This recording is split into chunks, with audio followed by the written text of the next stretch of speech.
Batata, ba mama, bandeko na pesi bino mbote, bipa ibiso bozuli bako ya kolanda biso, tokomi na tango ya sembo, na ebi ke boza ebele, libosa ba etano na bina ike po kolanda, emiso yo bolingaka mingi. Nege tolo baka yoko semo emiso ya lisolo, semo emiso ya makanisi, semo emiso wapi tokuta na gapo na robeta politiki pe masolo masusu matali kita ekolo. Merci.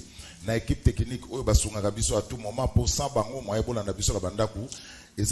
Merci. Naba téléspectateurs nyonso bozona na biso di banda ya mboka grâce à YouTube, il y a Canal Kin Télévision vous a éparpillé à travers le 26 provinces, il y a RDC à travers l'Afrique et puis à travers le monde. Mbote pe bo ye malamu na sembo apoko alelo. Lelo tozana mo bien na mimoko mais avant que bomo na ye, avant que to betana eli solo parce que na ye to kabole émission na biso na trois parties. Beaucoup de monde kala mingi te mais avant cela tozonga nanu na masine pas iwapi Freddy Taki dans la réalisation Total à Bongo la deuxième édition à Parlement Rose avec comme initiatrice l'honorable Christelle Vwanga a donc vécu Freddy Takidi.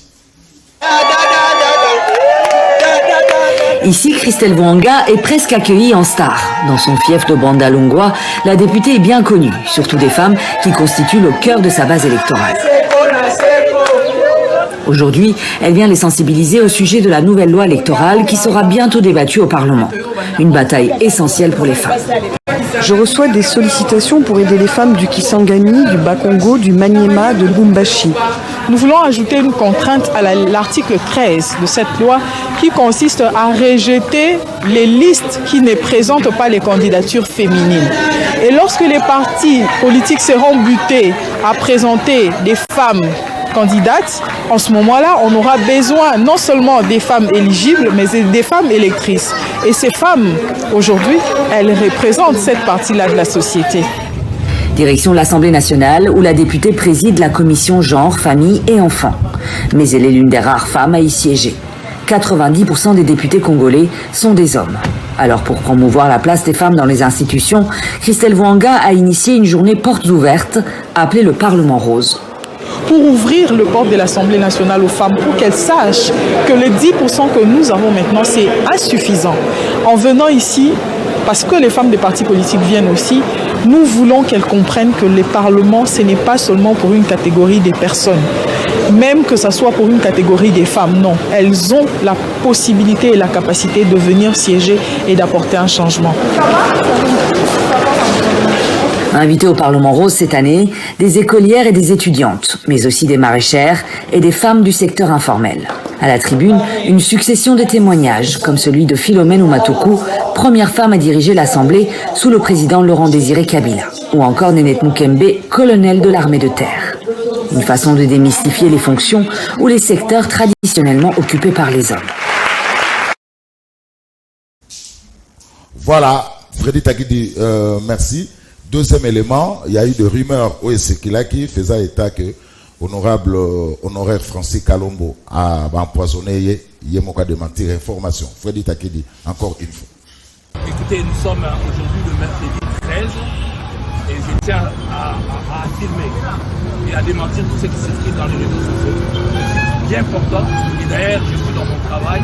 Vous voyez bien que je viens, j'ai audience aujourd'hui, donc je viens plaider pour un client. Donc, il ne faut pas suivre tout ce qui se passe. Je suis très bien, en très bonne santé.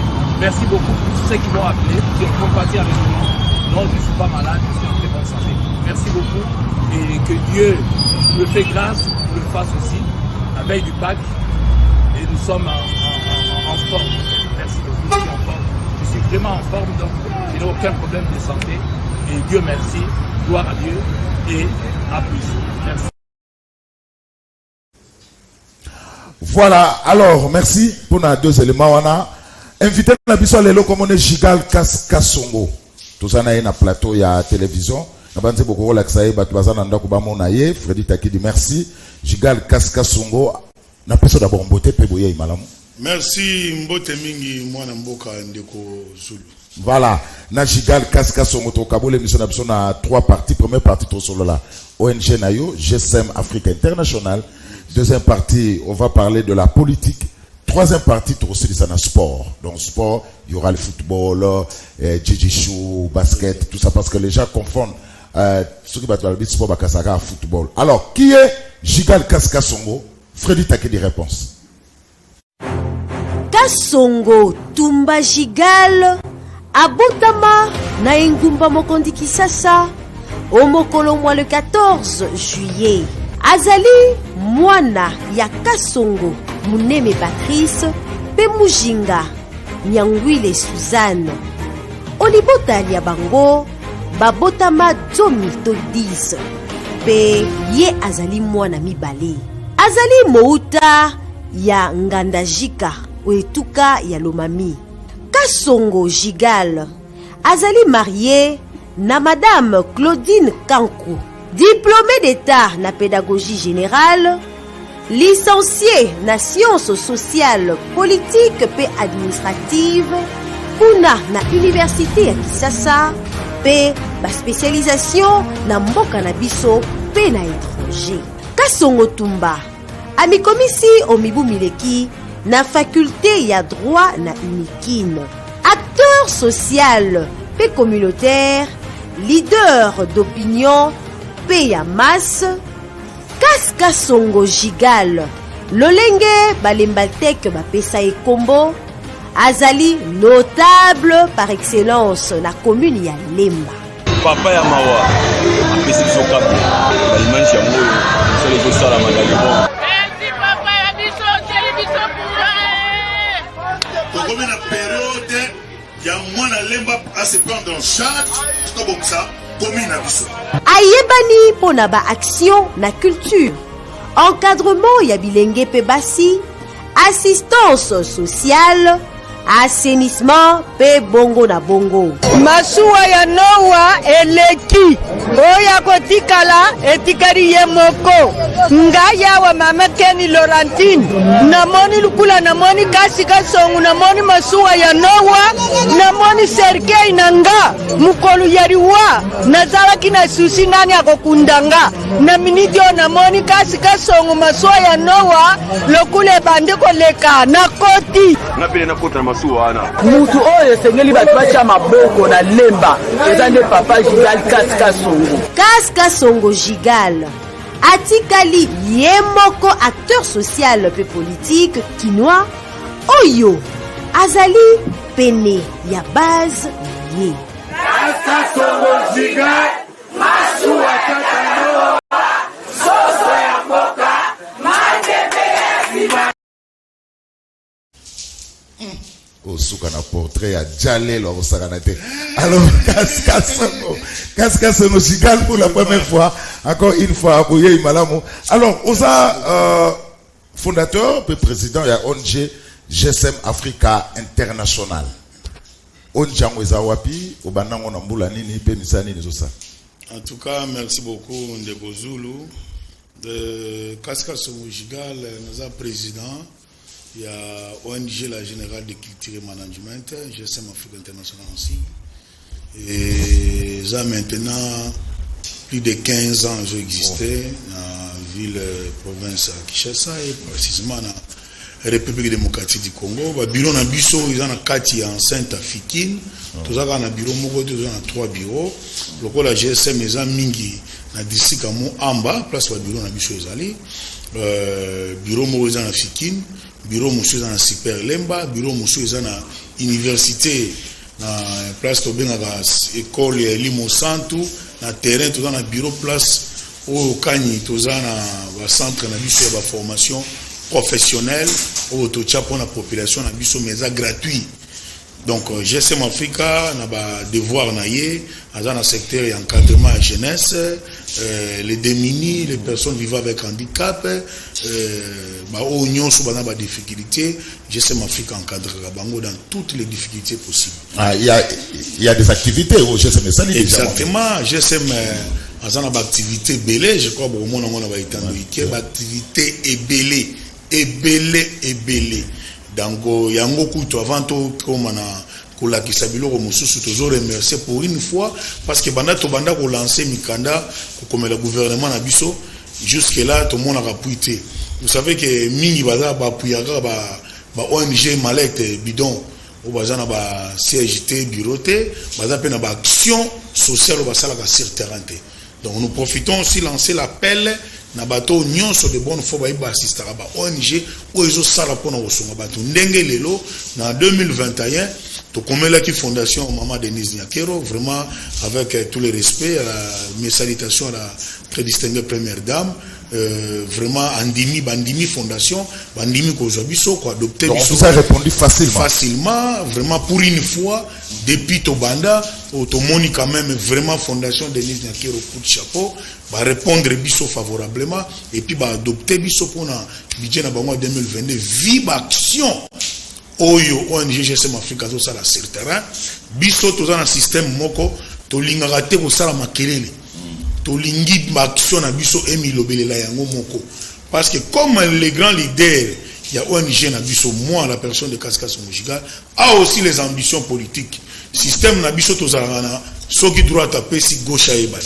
Mais allez-y sur le terrain, constatez, faites le micro-baladeur, botala makamunini, GSM Africa Salana, district à Mouamba. Et surtout, plus dans la précision à la commune à Lemba, vous allez être étonné et que les moyens autotiennent à disposition, assistance de tous les sens juridiques et sociaux. Nyon soto salaka, tout bundanaka na okana bozuna biso moko. Or, la GSM Africa a toutes les documentations possibles, a dans le droit à subvention, non sur l'État Pesaka. Mais nous croyons avec les nouvelles dispositions, lesquelles le Seigneur nous a donné un bon président. Je crois que cette fois-là, avec le président Félix Antoine Tshisekedi Tshilombo, nous aurons quand même quelque chose de bien dans le cadre de la GSM. Le Seigneur. Oui, le Seigneur nous a donné un très bon président. Exactement.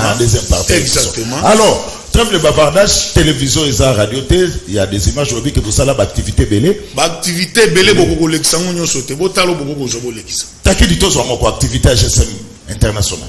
Infatigable, l'homme du terrain Kaskas Songo Jigal, toujours présent, Soki Bamama ba convoqué hier. Bamama,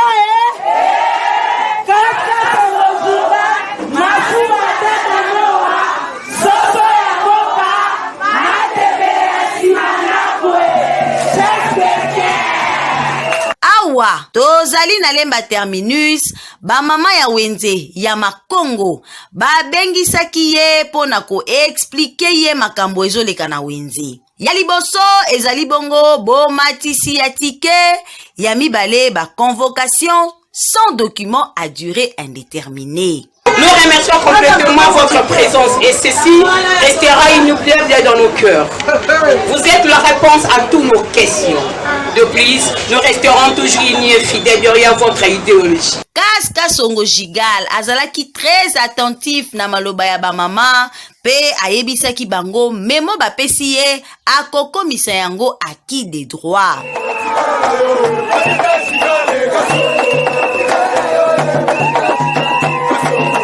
Chef de terre, na même occasion, apesaki ba mama na ye ba cadeau ya mois de la femme. Ayebisaki bango, mutu nyonso oya ko soutenir ye, esengeli andima pe vision ya chef de l'État, son excellence Félix Antoine Tshisekedi Tshilombo. Pe lisusu, Laurent Batumo na président ya MSC, oyo ye aza secrétaire général adjoint en charge ya jeunesse.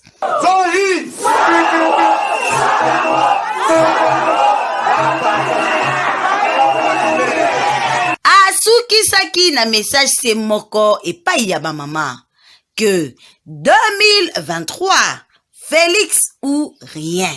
2023 Fati ou rien. GSM Afrique International position na ye yango wana. pour avoir un souci au Bokissamboka. Derrière visionnaire Nabiso, Laurent Batumona, honorable président de Biso national.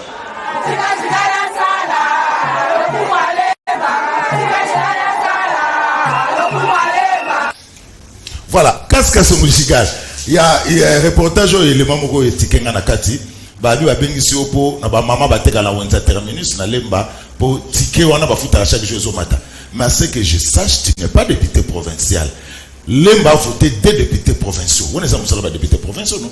Exactement. Mais ce qui est notable à Lemba, je suis le notable de la commune de Lemba. Lorsque Batoba Moni Batoba Moba Tindaki, Bazomon en a été pour pas poser un problème là-bas. Où est-ce qu'ils peuvent déverser leurs problèmes? Ce n'est que chez leurs notables. Et Bisso na tourne à Bisso. Maintenant, nous allons aller en tant qu'homme politique aussi. Et secrétaire général en charge de la jeunesse, il y a une grande partie en place. Nous prenons tous ces doléances. Tu commune à cadre d'ONG Nabiso, tu commune une autorité compétente. On va courir au PES à Kimia dans le secteur. C'est ça rôle, il y a notable. Mais ce qui va après, il y a taxe les Kiming na Wenzas, il y a Lemba. Le bourgmestre s'appelle Jean Tsaka. Est-ce que vous connaissez bourgmestre? Non, mais vous savez, moi je suis le notable dans les communes à Lemba. Lorsqu'il m'a posé un problème, n'a pas la voie officielle administrative. Demandez-lui quelque chose autour de la été. Quand il y a eu ceux qui vont se plaindre, on peut sa doléance à Bango et pas en tant que notable à la commune à Lemba. Premier devoir au salaire à Monae, je crois qu'il y a un qui est à disposition pour la première fois. Il avait aussi pris disposition y afférent. On va réclamer les sous sur le même endroit toujours. Mais nous avons aussi écrit officiellement à l'autorité administrative, politico-administrative, pour mettre fin à la disposition cacophonie aux les Kanakata. Alors, Freddy Tagidi, deuxième image. Jigal Kaskasongo, ONG GSM Afrique Internationale. Toké.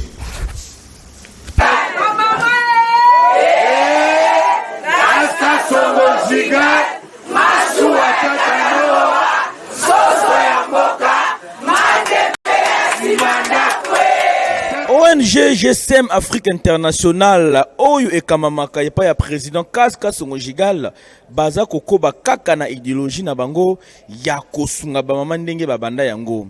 Après avoir kosunga ba maman na ba domaine ya ebele, c'est-à-dire ba pesa ba maman ba fond ya ba commerce et puis ba sunga ba maman na masolo etali justice. Soki oza na problème na justice bango ba kopesa ba avocat ba ko assister yo na domaine nyoso tout. Na limina senga merci et pas président Jigal Kasongo pona musala oyo de musala lingai. En tout cas na bandeki vraiment ko quitter na ba avocat na biso.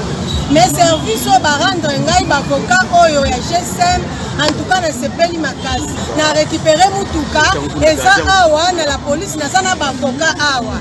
Nzamba pambola yo merci mingi papa. Tozali awa na avenue Karongi na commune ya Lemba bino moko boza komona pe boza ko vivre réalité oyo ya Kaskasongo Jigal ndenge nini bazui ba crédit na ba fonds de commerce sans intérêt s'il vous plaît, sans intérêt pour na kobana commerce. Voilà, Kaskasongo Jigal c'est maman ba fonds de commerce. Oui, toza na secteur na biso toza na secteur mo tozo bengo Copec. Copec wana eza ba mama ba bek ba boka ba caisse na bango ba boka benga ngo nini boka carte pour na mo amba mobimba toza na boka carte. Donc maman azo boka carte na ye moi infane zo mata biso pe caisse na biso soki totali ke mama oyo azo boka malamu ateka nini ateka mapa et qui a na diminution ya fond na ye fond na biso auto récoltaka ya biso to sala parce que ONG vivara na ba cotisation. Nos cotisations, nous ajoutons maintenant dans chaque maman, de sorte que on a besoin d'évoluer, ce qu'on a teke à zongi si tu pêches sur maman moussous. On a une stratégie, n'a pas juste moi et les momouké, mais je ne peux pas étaler toutes les stratégies afin que badongolo misou. C'est clair que vous avez des ambitions politiques. La preuve en est que vous étiez le candidat malheureux en 2018. Est-ce que on dit ma résultat? Bon, au début, la soma ici sopani, moya ko tango ezate biso toza ba candidat moko incontestable mais ce qui est vrai to kendanga na ba système ba sei parce que même yo moto za liboso na ngapelo ko bomaki yo yango wana to kenda liboso problème ba sei mais nous avons été le candidat le mieux élu. D'ailleurs sur hôtel na ba image au moment image on a rassemblé après 2018 en 2020.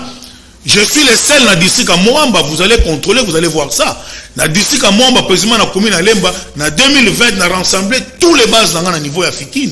Dans Foire, on a remercié que j'ai été voté massivement, voté quand on a remercié. Mais quand même que tu l'as quitté, rendez-vous à 2023. 2023, tu coûtes à Narissus. Tu es qui est nana za pemé na peuple nana za na peuple nana za na peuple na ye nana vivra na peuple nana ebi passe ya peuple lelo moni batino so bakomi ba matembela simandako mais tango ba benga kinga e matembela simandako exactement eza sirno lelo lokola mbule beti toza mbule zo beta matanga za libanda ndeti mbule beta mama okende wenzende nini mo eza makasi mama okende wenzende nini mais mama ozwa liputa ono ya sela kamisala alati afiniki yango abalu yika na simandako abuki matembela saini alambi fufu papa late c'est-à-dire que soso mboka ali akaka pembe na ndako akenda ka musika te kolo mabele kolo lopangu mwana ya ndako nde matembela ya simandako wana mais lokola bato nyonso bakomba matembela ya simandako d'ailleurs na ko suspendre ngo pona mo amba mobimba appellation jikale eza suma tembela ndako ya simandako te parce bato nyonso bakomba matembela or matembela simandako c'est depuis 2013 on a sur nous matembela simandako soso agende soso mboka wana soso agende c'est depuis 2013 lelo ba matembela simandako bakomi bato nyonso alors jigala za minito chef de terre moto ebi moto passe oye baka passe baninga nae Jigal Kasko voilà son notable à Lemba. Quels sont les grands problèmes qui rencontrent la population de Lemba? En tout cas, tu as un problème social au Japon, République démocratique du Congo. Tu as un problème sécuritaire au Isa, au Ebi Bakulu na baza parce que manque à Moussala, manque d'emploi, ou toujours baké merci na chef de l'État n'engambe plutôt n'enga peu biso président à Malam. Le lobby peut-être le secteur on est au Bonga pour le gens qui malé malembe. Tu as un problème électricité, lemba kure za la sous-souté, snel kuta chaka ba câble te biso ne to comment la place au lieu place à snel on a ONG na biso ndé comment rocher la snel ba câble. Tu as un problème à mai, donc on a un problème dans le secteur moins belé mais muke biso na ba administration ba konzi na biso les administrateurs politico administratifs plutôt toujours bundana bango malembe ba secteur amitié na cadre ONG toujours au sala tout ta deuxième partie à émission parce qu'on a ça tellement précis donc j'ai déjà côté ça déjà mais aussi ici na ONG te parce ONG na biso et tia système toujours benga SOS cabinet juridique on est au sambela batu nyonso. Je crois même dans la image beaucoup les qui moni maman moko azolo bana itando itero senga merci ba viola ki mona nae ONG na biso a cabinet juridique o zo sambela batu gratuitement. Vous allez voir dernièrement il y a aussi un autre problème les gars na termis policier na chege mo ba bomaka policier na mutu mo akufaka wana ba famille o bazaka na problème ONG na biso mote sambela ka bango. Donc les cabinets SOS et cabinets juridiques et ça pour la population nyonso. Il y a République démocratique du Congo, il y a Villa Kinshasa, district à Moamba précisément aussi à commune à Lemba. Pour na baka, ba viol, ba botola ki lopangu, naza na dossier na parquet, moyen ko sala ngo ezate, naza na likambu boy. Ces dossiers pareils. Au Coran nango ko futa ta infanté au s'affilier quand na cadre ONG na biso, to ko mettre en disposition nos avocats on le cabinet est assis. Il assiste tout le monde. Donc bakao auto le kisa bakao déjà toujours traité, ba botole lopangu. O bugume sa salinga ba so pas di biloko na balabala. C'est illégal, et ça violation. To kolandela ye. O majorité la ka beta ki mutu sala ki bo lo mutu tel. Tout ce qui a comme problème au mutu ba démini, ba ka difficulté ya ko faire face nango. GSM Africa tie tout un cabinet juridique o ezo sambela batuana gratis. Alors, le bureau, il y a ONG GSM Afrique International et papier à travers la commune de Lemba. Et Fumamara Erni et Kanamara Erni. Nos bureaux, c'est de 8h à 17h. 8h30 à 17h au coup de bureau na biso polele. Tout dans la Fikine, tout dans la Super Lemba, tout dans la Livoulou Intendance. Place centre na biso formation professionnelle gratuite. Toujours fait sa formation en make-up. Toujours fait sa formation à couper couture. Toujours fait sa formation français parler, anglais parler, informatique, auto-école gratuite, première promotion. Et aussi ça, maintenant nous entrons à la deuxième promotion. Jigal Kaskasongo, un politicien, parce que, à part que Azali, président ONG GSM Afrique Internationale, il est secrétaire général adjoint chargé à jeunesse d'un parti à MSC. Il y a Laurent Batoumona Diatabao. Voilà. Exact. Donc, Bolandi est déjà à Zamonta Union Sacrée. Politique. L'actualité. La Cour de cassation a abouti la condamnation à Caméré. Commentaire, il y a Jigal Kaskasongo. En fait, moi j'ai toujours dit aux gens, nul n'est au-dessus de la loi. L'état des droits est en marche. Exact. Lorsqu'il est magistrat qui est censé connaître mieux la législation congolaise et les droits, ceux qui sont statués dans l'Ikambo, à Katiyango, nous n'avons pas autre chose à mettre. Parce que même là, si on a tia Vinanga, je ne donne que mon avis, mais qui n'aura pas la place aux jours à venir. Mon avis n'aura pas de la place. Parce que l'homme censé maîtriser les secteurs, c'est ces juges qui est en charge. C'est-à-dire, moi pour moi, jusqu'aux preuves de contraire, même lorsque Vital était encore aux arrêts, moi je disais toujours aux gens que laissez les magistrats faire leur travail. Et je félicite les magistrats, les hauts magistrats. Nous avons félicité les magistrats, les hauts magistrats. Il y a la République démocratique du Congo. Parce qu'ils sont maintenant indépendants. Ils sont indépendants. Nous pouvons donner nos avis. Mais qui nous ils ont cadré donc nos avis n'auront pas de la place. Mais néanmoins, que Basala Moussala na bango conformément ndenge mibeko zo sema. Soki ba pesi jugement na bango correct, qui suis-je pour analyser ou détour changer? Je peux faire des analyses en tant qu'intellectuel, mais je n'aurai pas. Mais attends qu'on va de la procès il y a 100 jours, rien n'est encore gagné pour Vital Kamerhe. On peut le condamner comme on peut la quitter. Et bien effectivement, vous revenez à ce que je dis. C'est-à-dire, bango baba kita nous voyons à Lingala de parler un peu de toutes ces choses. C'est tout le Lingala. Yango nazo bango ba kita bango ba kolo mibeko. Bango bazo représenter mibeko. Bango nde bazo tala ba bité. Awa to moni ke muto aza na faute. Est-ce que ce n'est pas possible mise en liberté provisoire? Non, faute na ezala. Soit sa fuite n'est pas à craindre ou bien sa fuite est à craindre. Tout fait ses libertés. Ou bien quand to moni carrément que non fondé. Allez. Tout ministère tout blanchir. Bango, il faut juger au juge, basi basali, soit bazo condamné, soit bazo libéré, to ko tergiverser en côté. Et bango ne ba kolomi beko. Bango ne ba vendre les beko. Nous allons donner que nos avis, nos remarques ou bien nos avis, pas même des remarques. Jigal Kaskasongo, ozo mona musala ya IGF ndengene. Bien, IGF jusque là, je suis dans l'observation. Balobara toujours que Zaka Kalelo te que Ogolona Obuki Pelelo. Moi je suis dans l'observation dans le cadre IGF, mais là au moment où on a reçu un quota IGF, sur bazo sala musala batinda kamima kambu ba dossier na niveau ya ba autorité compétence. Il y a un juge. Vous comprenez? Parce que des fois, on ne peut pas se faire juge et parti. On fait travail à l'IGF, mais quand vous faites je suis en train d'observer, on a remarqué au Sala Bangote. Mais en tout cas, jusque là, madame.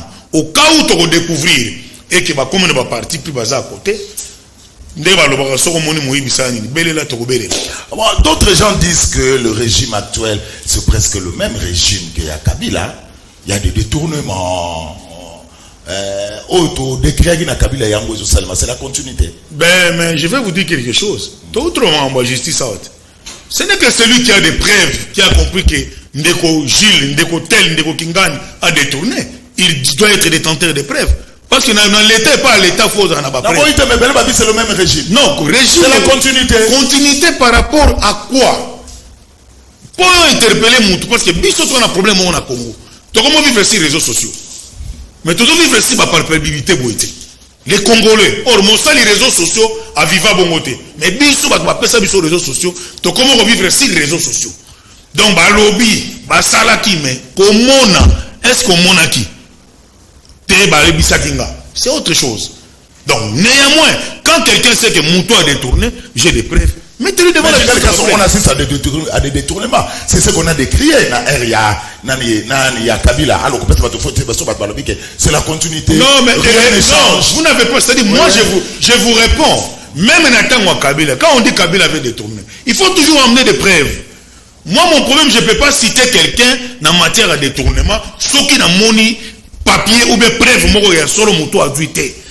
Réseaux sociaux n'est d'autant pour la Kinshasa. Jigal Kasika Songo le beti na Kinshasa, après la pluie c'est les mauvais temps. Na Kinshasa to la na maïté, courant mon boulot, chômage, érosion, kuluna, nzala, paseleki, Jigal Kasika Songo. Et là on est les ok, olo bakeno, nzamba sala bien le rôle la pesa biso président. C'est le Moïse de la République démocratique du Congo. Mais le pouvoir vient de l'Éternel.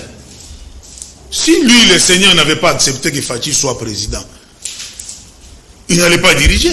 Et vous croyez que le pouvoir vient parce que l'homme qui n'a pas commis Jigal? Si le Seigneur n'était pas souffle des vues bien à garantir le j'ai dit oui, non, c'est un merci, parce que l'autorité, le pouvoir vient de l'Éternel. Et quant à dire Mahamanzala, exactement, le pays en souffre. Je suis de l'union sacrée, je ne suis pas là pour applaudir Nantalo Batouadana. Non, nous allons pas ces allées. Tous ceux qui ont Mokonzamboka, Ngana, comment c'est que Mokonzamboka, Abano Tambola Nanu, Yemoko. Non, dans 5 ans, même à une année. D'ailleurs, je vous apprends quelque chose. Oui. Je vous informe, je ne te l'apprends pas, mais je vous informe. Oui. Dans 5 ans, même dans le monde entier. Mais il faut quand même quelques avancées. Mais quelques avancées, les lois, ça se non, mais au Tenga bilan. Avancé ou au Tenga bilan? Au Tenga avancé. L'avancée, c'est quoi? Ils ont plaisir. Il y a comme on a les lots. Au côté n'a qu'un, plus de 70 quelques mille. Mais vous entrez au camp militaire, vous sentez que moi, si moi, dans un soldat, alors quand même facilité au somba, ça quand c'est moule, vous sommes à 70 quelques, dans 18 000. C'est quand même un avancé. On ne dit pas qu'on a fait parfaitement. On dit un avancé, oui, acceptons-le. Mon cher frère, vous savez quelque chose? Congo au Somona, ils ont le droit de l'Iboulou à Tchoumoul la Danki. Dans tracteur, hein? L'Iboulou à Tchoumoul la tracteur, Bazu Pao, Bapeso Kunda l'Iboulouana. Au Kunda, on a mon colomorote. Même si tu l'oni les lots, tu reçois péter un rosé la potolia. Alors, ce n'est pas dans 3 mois, 4 ans, au Moutako Salanyoso, et surtout dans Mboka Lokola Congo. Mais vous avez un champion critique, dans 18 ans, régime à mais c'est ça, c'est la politique. Critiquons aussi. Prouvez-nous de quoi vous êtes capable. Exactement, acceptons aussi cette critique. Nous acceptons aussi cette critique que ici on n'a pas pu bien marcher. Toujours bon, ça peut tout tambola madame. Bonjour ça. 2023. Non, mais ça, mon frère, je vais vous dire, dans où tu es le Mogo. Même maintenant, ça y a 10 ans. Mais il y a des boulot les amounene et que n'a pas n'a pas temps au Kundango. Ne pensez pas que ce qui se passe aujourd'hui, tout le monde est content. Nous avons dans les temps de bien. Et là on dit le relaxabiso que il faut faire des mandats. Et là on dit le relaxabiso. Donc là on dit le peuple que peut faire. Et là on dit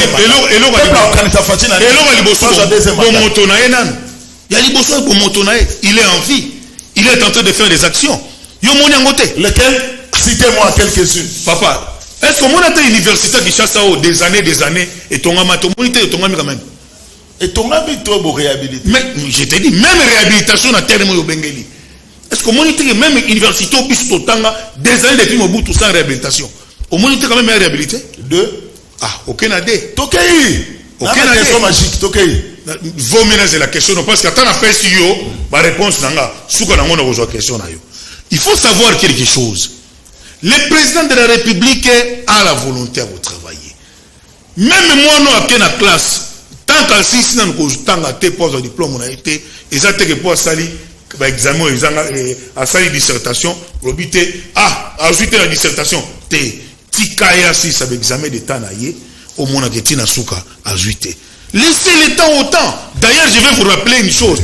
Vous savez que le président de la République, ici, je défends le président comme personne physique.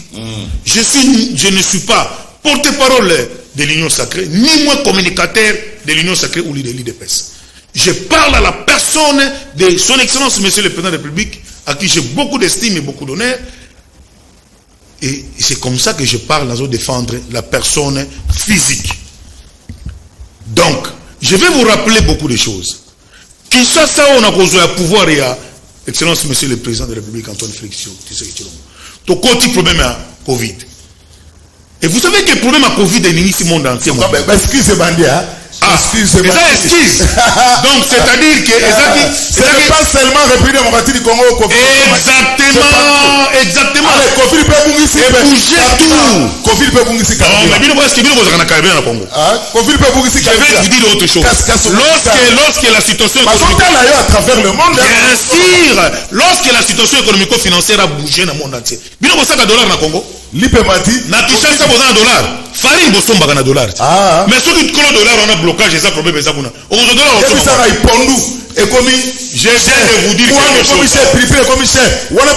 non, mais c'est normal, la situation macroéconomique a bougé, papa. C'est dans le monde entier. Situation économico-financière, c'est présent dans le monde entier. Moi, j'ai suivi, par exemple, mon en France, à ma fouta, à Bibino, ma fouta, qu'on a autant. Bota la en France, ma fouta 5 litres, commis autant. Mon cher frère, la situation financière est à Congo.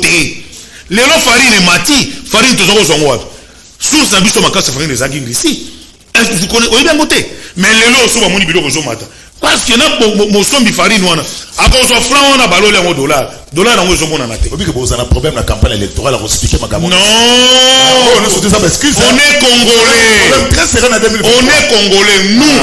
Exactement. Ce que vous n'avez pas compris, juste qu'il y a la place en Zolo, parce que le but est au commun de excuse. Nous disons ceci. Le président de la République a un monté mané malam. Mais néanmoins, excès de bonne volonté et comme il paie ma baie. Parce que tant volonté malam ou l'équipe trop, bâtonnions sur un secteur à Tchana Moussara, bago bébisa. Même Moutako Soubana point, Félix. Moutabami Libanga, Félix. Vous voyez que ça là? Laissez-moi dire. Mais d'ici à Kabila, tu vois pas que Zungi au cité le Romogo, au cité 18 ans. Mais tu compares les 18 ans et 3 ans. Tu vois pas qu'on a un erreur. Donc 18 ans, là mon toit sali tous 2 jours. On va comparer là mon toit ça va d'ici 18 ans. Laissez-lui travailler. Laissez-lui travailler. Ce qui peut kaka sous kanangwa ko ki diplôme wana te. Donc on va peut kaka publiquement. Nous sommes tous congolais. Na 3 ans, le bilan. Nous disons c'est négatif. Exactement. Positif. Non, jusque là c'est positif. Qui est négatif par rapport à quoi? Positif. Exactement, moi j'ai dit positif. Positif parce que tant que les pouvoir, trop de problèmes s'attirent dans le Congo. Et puis Congo est dans le monde entier. Nous avons été dans la Covid. Parce que personne n'a dit dans la ville, sur la carte, il y a aucune vérité. Sur la carte, il y avait trop de choses, tout était bloqué. Et ça dit c'est le plan, il y a le monde entier. Et ça a pris 2 ans. Qui a travaillé? Qui a fait? Nana Sali commerce normalement à 2 ans. Nana Sali travaille normalement. Tout ça, ça compte. Et ça va shit. Mais ce qui est vrai, moi je demande à son Excellence, Monsieur le Président de la République, nous sommes tous de l'Union sacrée. Il n'y a pas un Congolais plus que notre, sauf lui qui est un Congolais extraordinaire, parce que c'est le premier citoyen de la République démocratique du Congo, vêtu du pouvoir éternel. Nous les demandons vraiment à voter les mains. Les Congolais souffrent. On ne sera pas là toujours pour dire Fati béton, non. Les Congolais souffrent. Bateau nyonso bazana fonctionnement gouvernement Warriors. Il y a quand même au côté dans le 3e point place non telle maladie Kamboana Makasi. Que le président de la République frappe. Comment vous pouvez comprendre que montant dans le secteur azana ba moyen na budget ma nyonso mais secteur dans marché té biso nyonso président et les pouvoirs exécutifs ezara. Jigal Kasongo, merci de la dernière partie. Mais avant de la dernière partie, il y a une émission de la vision consacrée à sport. Jigal, nous avons la vision de l'émission. Nous avons le bibilé positif. Nous avons 2 écoles, 2 hôpitaux. Oui, tu as mis sous régime à Fachi. Sous régime en construction, oui, mais pas encore fait. Oui, merci. En construction, oui. Merci. Allez, 3e partie. Tu as quitté 10 minutes. Hein? Tu sais que on a Jigal Kasongo. 5 minutes, tu as quitté 50 minutes. Et je vais rappeler dans ce dernier point. Oui. Vous savez, vous allez lire 2 Samuel 21 jusqu'à 1. 2 Samuel 21 jusqu'à 1. David a été roi. Mais tant que David a été roi, place qui est royaume, il a souffert pendant 3 ans. Gravité à souffrance, pénurie, jusqu'au point David est aux parce que le pouvoir vient de l'éternel, le pouvoir vient de l'éternel. Je dis bien 2 Samuel 21 jusqu'à 1. David a souffert. Tant que David est aux ongles et pas ensemble, il a demandé à Dieu qu'est-ce qui ne va pas passer dans vos condiments. Vous savez quoi? Souffrance le roi Saoul abomaka mutu moko na famille moko, une famille moko de mini pauvre, famille moko boye malheureux. Abomaka ba famille wana. Maintenant quand David a hérité le pouvoir, punition nzamba kwa isaka na mabele wana, elandi na David pendant 3 ans. Or muta pesaka punition zaka David te. Muto ya asalaka mabe zaka David te, ezalaka roi Saoul. C'est pour vous dire, vous avez des difficultés à connaître les lots. Tu sais que des mains propres. Hein? Félix Antoine, tu sais que des mains propres. Logique. Azo hérité des difficultés à côté.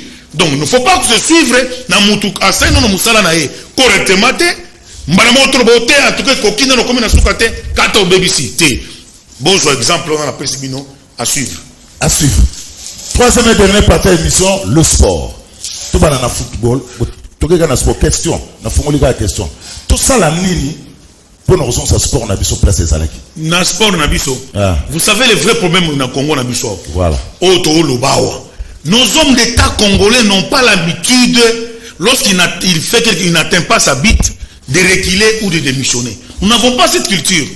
Culture, les hommes d'État sont au salaire, au monde simbité, ou démissionner, tout ça en côté. Mais tout ça, le problème dans le sport, makasi. Le problème makasi, aujourd'hui, c'est que tant qu'on touche la place, on a eu un pota. Il faut que nous ayons ma politique, il y a sport dans le parce que les secteurs, j'ai failli passer. Premier but, deuxième but, troisième but. Il y a 0 tension. Ah, vous avez match contre le Maroc. Exactement. Ouais, barrage exactement. En suivant dans toute organisation, on a trouvé quelque chose. Oui, c'est pour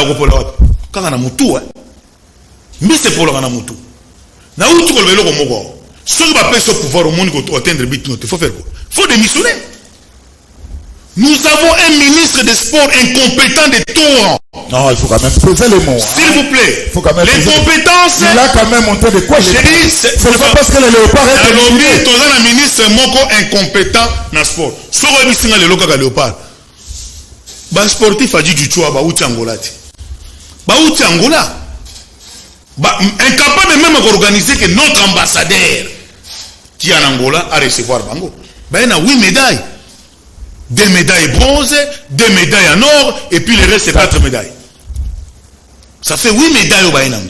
Depuis que Bassili sont incapables, donc Baza même pas reçu, comment béni c'est le col Bamboa.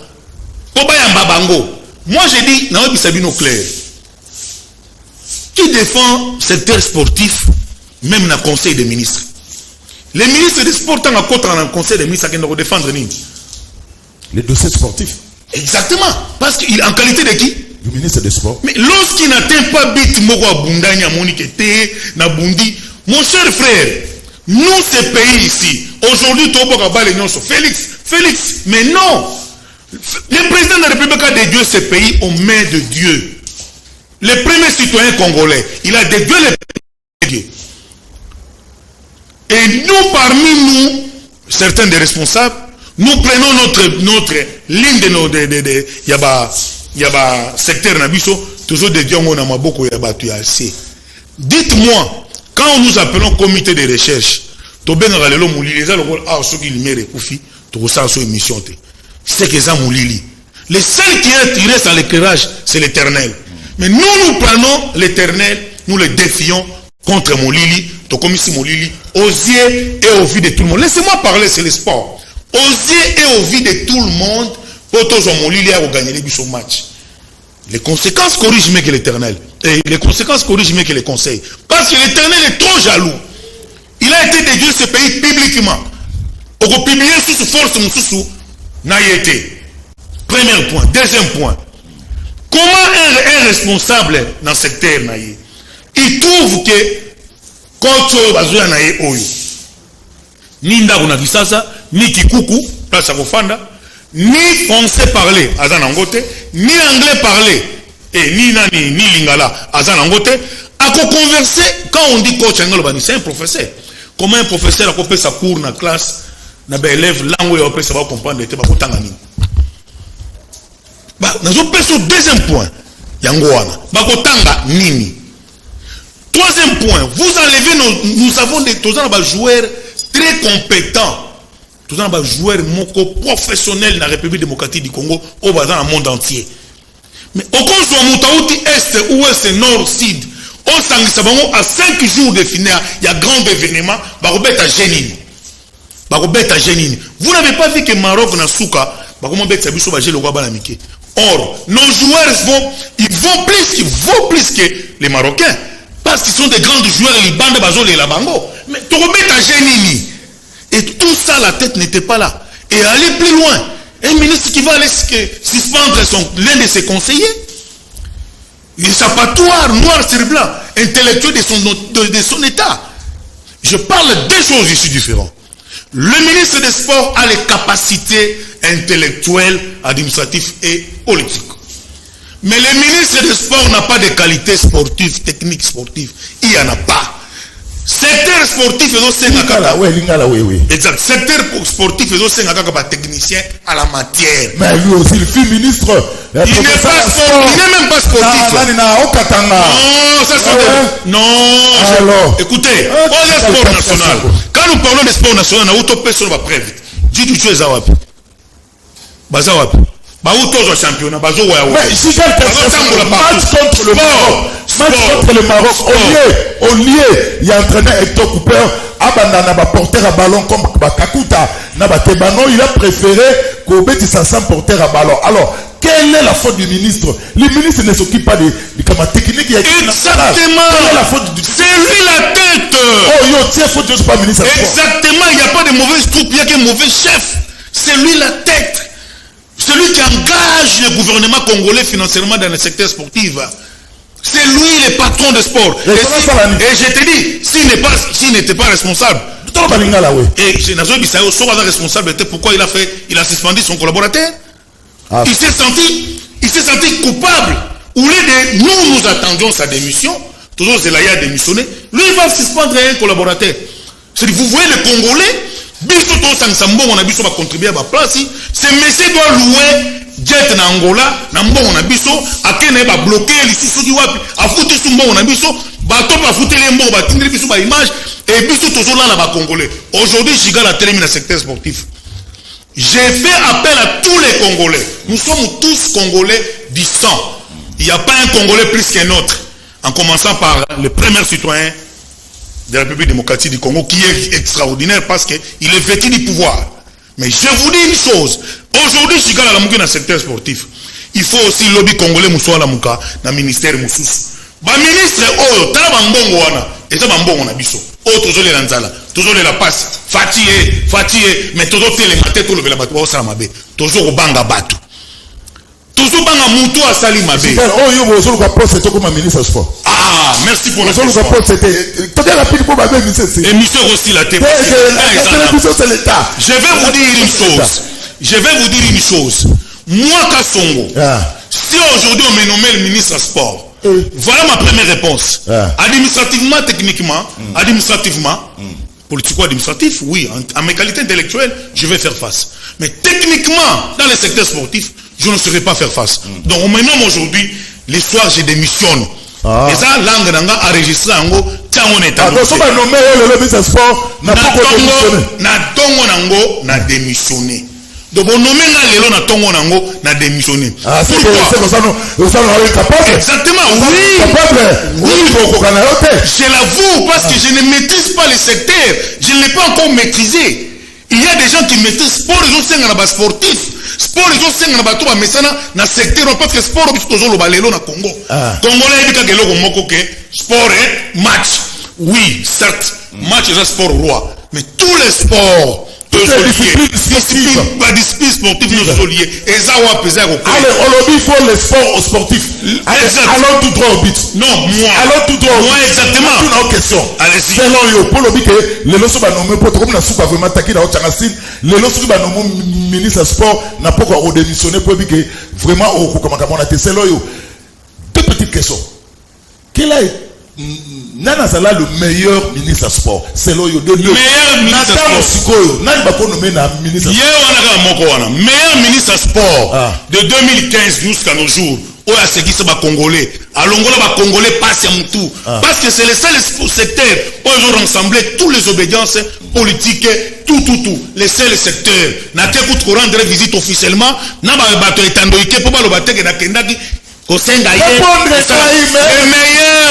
meilleur, je vais vous en donner deux. Première, ils ont les sénateurs Denis Kambaï Simbumbu et le deuxième, c'est le pasteur Amos Mbayo. Les gens qui maîtrisent dans cette sport. Première, on a Rosenga. Les lois soki ba lokola mwana mai a boyi ko démissionner biso corporation na biso nyos. Toujours c'est la jour là au na débat na parlement, to ko accompagner ba député. Tous allés plein qui chasse Mobimba est debout. Toujours c'est la caca jour. Et puis de deux. Tant on va député, va transformer débat on a motion de méfiance, motion de méfiance. Et puis des débats déstabilisés, balongo lié. Ce qui balongo lié, toujours c'est un président de la République. Après Sabiso, Denis Kambaï, le sénateur Denis Kambaï Simbumbu. Ou au cas contraire, deux personnes, Azong Samos Mbayo. Les gens qui ont utilisé tous les disciplines sportives na Congo awa. Même 30 minutes au ministre Azad. Ministre sport minute Azad. Bango bazo ba sportif bango bazo auto gagner les bisu ba médaille. Incapable de recevoir bango. Allez, Lina Foot Katani. Lina Foot Katani. Vous savez, bon tu ko loba eloko moko wati. Ya makamunyo subozo lobo. Yango na lobi le loba congolais musuba telemo. Ministre du transport. Il est de quelle obédience politique? Ministre il y a affaires étrangères, passeport Kozongo passe. Bazawapi. Ministre de loi sport auto le belawo. Tomboaza makolomine alanda kanzela moko. Ngana zola nanonzela sport. Na liba congolais ba ndotele melaba gouvernement warioso. Parce que Zakaka président. Mais nous allons jusqu'où? Nembo Kongo eza biso. Aujourd'hui Chigal parle de d'autres. Nous pas tellement boya pe mutusu. Congolais, mais c'est jusqu'où le pays souffre, les Congolais souffrent. Parce que ce sont les gens est-ce qu'il y a un collaborateur? Azana Moutou, Azana Moutema ya Moussouni. Azana Makila, na Moutema ya Moussouni. Moussouni, on est bimara Makila. Donc nous devons l'aider. Numéro, Babisou qui sauvons les sports. Non, Balobité. Et on a tous la structure à sauvons les sports. Avec un numéro CIDHD. Ok? Voilà. Nous allons donner les numéros de Sauvons les Sports. Oui, rapidement. Ok? Nous avons les 082, donc plus 243, 082, 42, 21, 326. Bandela? 082, 42, 21, 326. Suivi 085, 49, 130, 11. 085, 49, 131. Et ça va un numéro à Sauvons les Sports en RDC. Structure à tous les journalistes locaux là, Bandeko Zulu, les journalistes mieux réputés, parce que sport est pour na Congo Mobimba. Olandi Lelo. D'ailleurs, moi je me réfère dernièrement à Top Congo, le secrétaire général au sport aurait tout dit. L'intervention, il aurait tout dit. Toujours côté. Mokonza Mboka, toujours Senganaba. Député na biso, balobeli à peuple, les élus du peuple. Je félicite l'honorable Ngoï Kassanji, je félicite l'honorable Eliezer Ntambwe. Pona ndenge batelemi et na ba honorable nyonso batelemeli bato nyonso bazoka kokokisa vision en chef de l'état té. Pona ko destituer bango ko tia muto akoki. Soki ba peso makoki te ko bongselo. Démissionner te pona nini? Nous ne voulons pas les incompétents. Je dis bien, ministre du Sport, avec toute qualité possible, les compétences dans le ministère du Sport à la haute outrance. Nous demandons sa démission pure et simple et libre. Jigal Kassongo, merci. Merci de nous donner vos sacs de Bélana Dabiso. Nous avons notre